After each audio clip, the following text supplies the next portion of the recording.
Ranger Horace, what is this about? We are standing at the very beginning of an hour-and-a-half walk on the Black Heritage Trail here in Boston. And we begin right here at one of the most noted and highly regarded military monuments in the nation.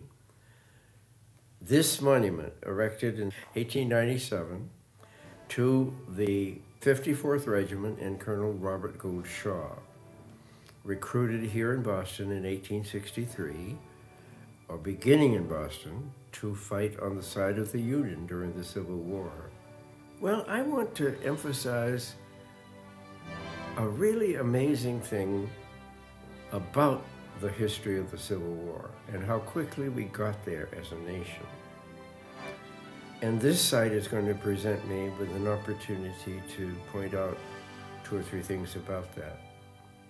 This nation moved very quickly in a decade, from 1850 to 1861, 11 years, moved very quickly into a civil war. And there's a lot to be said about that, but I'm going to emphasize 3 things right here. First, I'm going to say a little bit about the soldiers to whom this monument is dedicated, and Robert Gould Shaw. Secondly, I'm going to point out something just across the street, the Union Club that was brought into being the same year these men were recruited, 1863, by the elite of Boston's white men. And then across the street, I'm going to show you a statue to Daniel Webster. And I think all 3 of those things will help us understand a little tiny bit about what happened in that decade of the 1850s. Which direction do we look first, Horace? Well, looking right here at the monument, you can sense, I hope, its beauty, because it is not only aesthetically beautiful, but it conveys to a lot of us a real energy. I sometimes come down here and fully expect to see these men walking right off here, because you can almost feel the energy in this group. It's really quite amazing. The monument was created by Augustus St. Gaudens, who was one of the great sculptors of the day, and it took him 14 years to do this monument. The monument remembers this group of soldiers, recruited at a time when the war was going very badly for the Union forces, the United States of America. It looked as if the Confederate States of America, 1861 and 62, were going to win the war.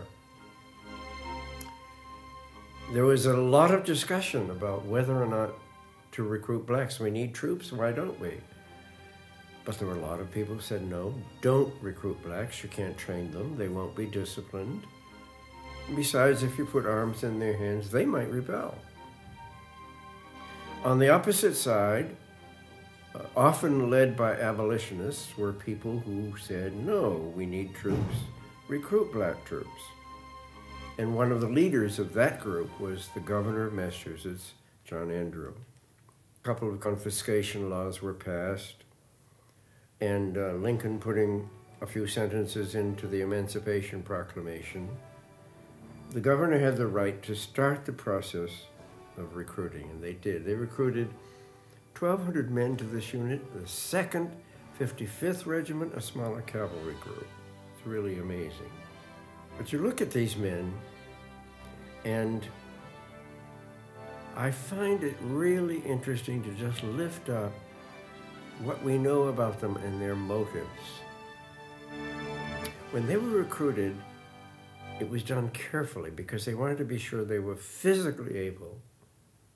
But they were asked why they wanted to be involved. And during the war, they wrote stories about it. And after the war, survivors talked about their motives.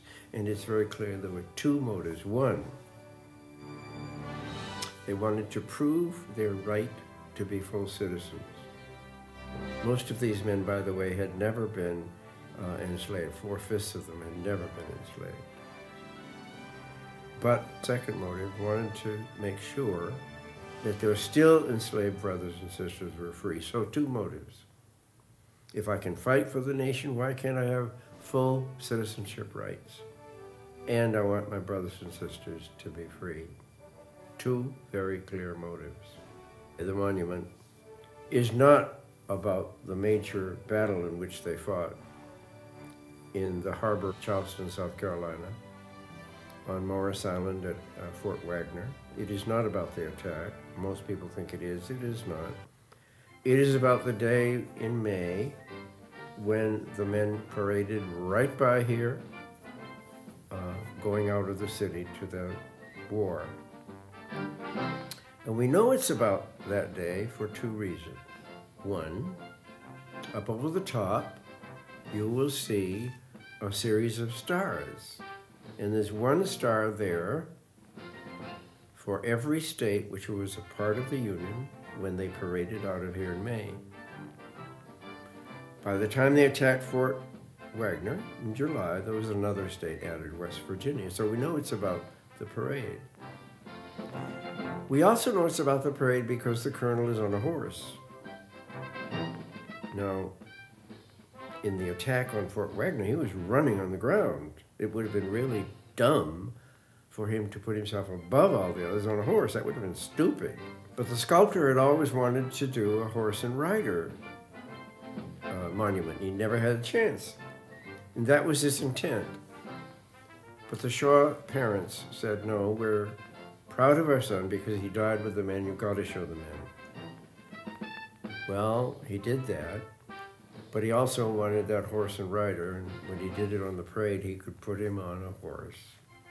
So that's a little bit about some of the ways in which we get the guy on a horse. Augustus St. Gaudens hired. His studio at the time he was working on this was somewhere in New York City. And he did go out onto the streets and individual black men and did real faces.